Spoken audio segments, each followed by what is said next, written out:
नमस्कार, आप देख रहे हैं द हिंद 24 न्यूज और मैं हूं आपके साथ साक्षी निर्वाण। आइए नजर डालते हैं आज की कुछ खास खबरों पर। घड़ी मोड़ पर बीजेपी का विरोध सभा के बाद बीजेपी महिला नेत्री और कर्मी रोने लगी। नाराजगी जाहिर करते हुए कहा कि संगठन के वरिष्ठ भाजपा नेता सुरेश साव के खिलाफ महिलाओं को असम्मान करने का आरोप लगाया। महिलाओं ने कहा कि हम पार्टी के लिए दिलोजान से मेहनत करते हैं, लेकिन जब सभा आयोजित हुई तो हमें नजरअंदाज कर दिया जाता है, जिसे हम बर्दाश्त नहीं करेंगे। इसका जिम्मेदार केवल वरिष्ठ नेता सुरेश साव हैं। सुरेश ने कहा, यह हमारा आपसी मामला है, जिसे घर में बैठकर सुलझाया। महिलाओं को थोड़ा समझने की जरूरत है। मंच पर जगह सीमित थी, इसलिए सबको बुलाना संभव नहीं हो पाया। हो सकता है हमसे गलती हुई हो, लेकिन इसे आपस में बातचीत से ही हल करना बेहतर रहेगा। दुख पावा आलादा जिनिस होते पारे। दुটো मात्र चोख, দুটো চোখ দিয়ে আমরা চেষ্টা করছি যতটুকু দেখার, যতজনকে আমরা মনে করেছি যে হ্যাঁ এই তিনটে সাংগঠনিক জেলার প্রোগ্রাম যেহেতু এই জায়গায় দুটো মাত্র চোখ দিয়ে যতটুকু পেরেছি আমরা মানে তারা চোখের জল ফেলে তারা খুব দুঃখ পেয়ে তারা আপনার বিরুদ্ধে বলছে।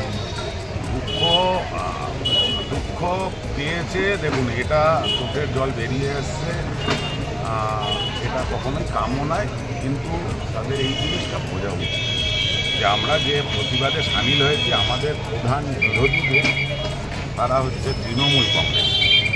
নিজের দলের কার্যকর্তা হতে পারে না, এখানে প্রতিবাদে সামিল বোথ সাইডের কার্যকর্তা এসেছে, ওখানে চেয়ার দেওয়া হয়েছে, মঞ্চেও চেয়ার দেওয়া হয়েছে, বোথ সাইডের কার্যকর্তা সবাই এখন যদি দাবি জানায় নিচে দাঁড়িয়ে যে আমরা সকলেই স্টেজে উঠব, সেটা কি সম্ভব?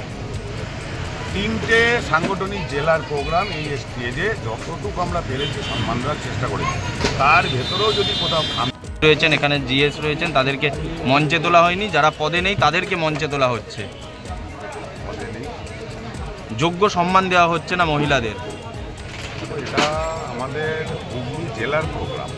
হুগলি জেলা বলতে আমরা যেটা বলেই জানি আরামবাগ, শ্রীরামপুর আর আমাদের হুগলির সাংগঠনিক, এই তিনটে নিয়ে আমাদের প্রোগ্রাম।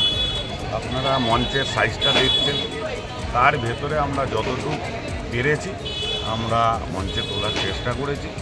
হতে পারে দু একজন মিস হয়ে গেছে, এগুলো আমাদের ঘরের বিষয় আছে, এগুলো ঘরে বসে আমরা ঠিক করে নেব, কিন্তু এটা নিয়ে চিন্তার চেয়ে বেশি আমার মনে হয় না। এটা কিন্তু মহিলারা বলছে বারবার দলে থেকে আমরা মহিলার সম্মান পাচ্ছি না, যেখানে বিজেপি যেখানে বলে যে মহিলাদের সম্মান দেওয়ার জন্য, সেখানে আমরা দলেই অসম্মানের জায়গায়। আমাদের স্টেজে আপনি যদি নজর দিয়ে থাকেন, মহিলা মোর্চার রাজ্যের একাধিক নেত্রী স্টেজে আমরা নিজেরা। আর আপনার নামটা? আপনার নামটা কি? আমি মহিলা মোর্চা জিএস প্রীতি মোর্চা মিলি গোটা কেলাক না কতদিন থাকবে?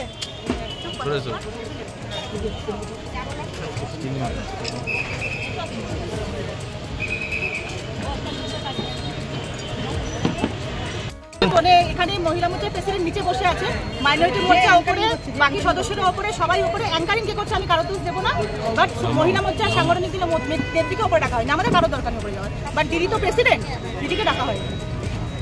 এর আগে অনেক প্রোগ্রামে আমরা ফলো করেছি, নিজেদের দলের বলে আমরা কখনো কিছু বলিনি। মহিলাদের কোনো রেসপেক্ট করা হয় না, প্রথম কথা। দ্বিতীয় কথা হচ্ছে সোনিয়াদিকে সবসময় অপমান করে প্রতিটা মুহূর্তে। শুধু আন্দোলন করো, মেয়ে জড়ো করো, তখন মহিলা মোর্চা লাগবে, আদারওয়াইজ মহিলা মোর্চার কোনো প্রয়োজন। আপনার বিষয়টা তো বিজেপি তো আপনাদের মহিলাদের জন্য এত কিছু করে। হ্যাঁ করে তো, কিন্তু আজকে আমার কথা হচ্ছে যে যদি একজন অন্য মোর্চার প্রেসিডেন্ট উপরে থাকতে পারে, তাহলে মহিলা মোর্চাও থাকতে পারে, থাকা উচিত কিনা? এবং যারা তাহলে নেই তারাও পদ প্রত্যেকে হোল্ড করছে, প্রত্যেকে বসে আছে। এই যে প্রেসিডেন্ট উপরে বসে আছে, মহিলা মোর্চার প্রেসিডেন্ট এই যে সভা, সেখানে তো দুর্গাপুরের ঘটনারও প্রতিবাদ করা হচ্ছে, সেখানে আপনাদের আমরা কি লড়বো? আমরা তো বিরোধী কি লড়বো? আমাদের মেয়ে সম্মানী আমরা কি লড়বো? আমরা কি আজকে কালকে রাত্রি 10টা অবধি যে মহিলা মোর্চার মেয়েরাই প্রচার করলো, মানে টোটো করে মহিলা মোর্চার মেয়েরাই কিন্তু প্রচার করেছে। আজকে যে প্রোগ্রাম, সেই প্রোগ্রামের প্রচারটা কিন্তু মহিলা মোর্চার মেয়েরাই করেছে, আদার্স কোনো মোর্চার মেয়েরা করেনি। আমরা সব সময় কেন অপমানিত হব, সব জায়গাতে কেন অপমানিত হব? বিজেপি করে অপমানিত হচ্ছেন? দেখুন, আমরা পার্টির কোনো দোষ দেবো না, আমরা ভারতীয় জনতা পার্টিকে সম্মান করি, নরেন্দ্র মোদীকে সম্মান করি। একজন ব্যক্তি হুগলি ডিস্ট্রিক্টের। देखते रहिए द हिंद 24 न्यूज।